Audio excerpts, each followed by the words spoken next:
All right, next up for us, we have Kurt Busch. He drives the number 22 Shell Pennzoil AAA Dodge for Penske Racing.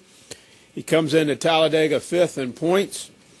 And here at Talladega, he's got 6 top 5s, 13 top 10s. And Kurt, looking for that first victory here at Talladega. I know you've been close several times, been running up front, doing pretty good. But what do you think about Sunday? What you got to do to get that W? Yeah, we're definitely pumped up with what we did at Daytona earlier this year, and we have the same car that we won the shootout with. Just this two-car style of draft, we feel like our team has done an excellent job to continue to improve our car, to make sure that we get the best benefit we can out of this two-car draft and what we're going to see. And really, though, it gets down to survival. You have to be able to position yourself well and not get caught up in any of the wrecks that could come about. And to position yourself well at the end of the race, we feel like we've got a good game plan and put that into place. I'm really trying to break through and get a points-paying restrictor plate win. I've been trying at it for 10, 11 years now, and we've been close many a times. And I'm ready to trade in any type of speed we have in the car for luck. I think sometimes it's better to be lucky than good. That's what they say. Questions now for Kurt Busch. We'll start right here with Mike. We'll go to Dustin and then go to Dave. Right here, Mike, Dustin, Dave, Jeff. Go ahead. Mike Hembry, Speed.com. Kurt, at Daytona, there were vision problems for the following driver in those two-car drafts. Could that be better here because of the different sort of configuration of the track, more spaces to go to and so forth? Do you think that might be better than at Daytona? It's going to be, I think, a little bit more difficult here because we're going to have that many more lanes of traffic. And when you're the push guy, when you're pushing and you can't see what's in front of you, there's now going to be 5 lanes of choices. And you don't know if you're going to be shooting for the middle hole or if you're going to be shooting for the 2/3 of the way up or 2/5 of the way up. I mean, with 5 lanes to choose from, you really have to trust the guy in front of you to guide you through the different holes and not closing in on them too quickly and making abrupt moves.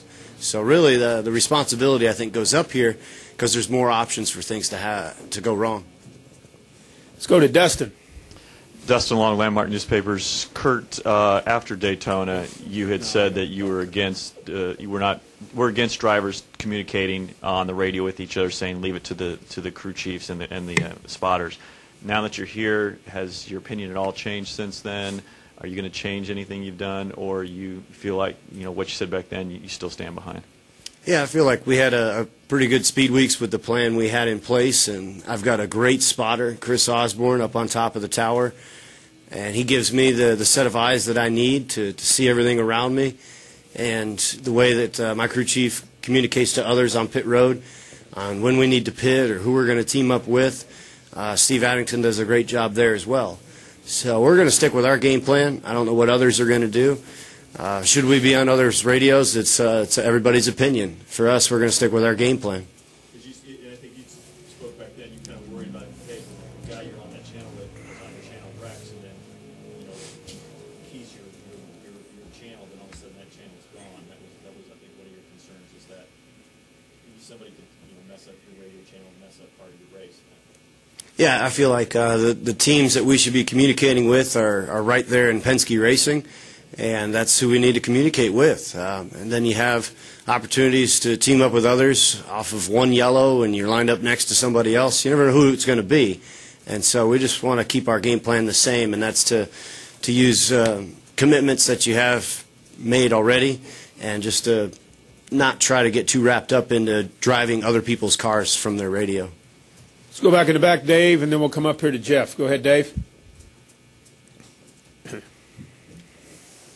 Yeah, Kurt, Dave Rodman, NASCAR.com. Could you just clarify, you're able to communicate with Brad and his spotter during the race? Yeah, we have their frequency on our radio, and if we need to jump over to them or they need to jump over to us, we can communicate in that fashion.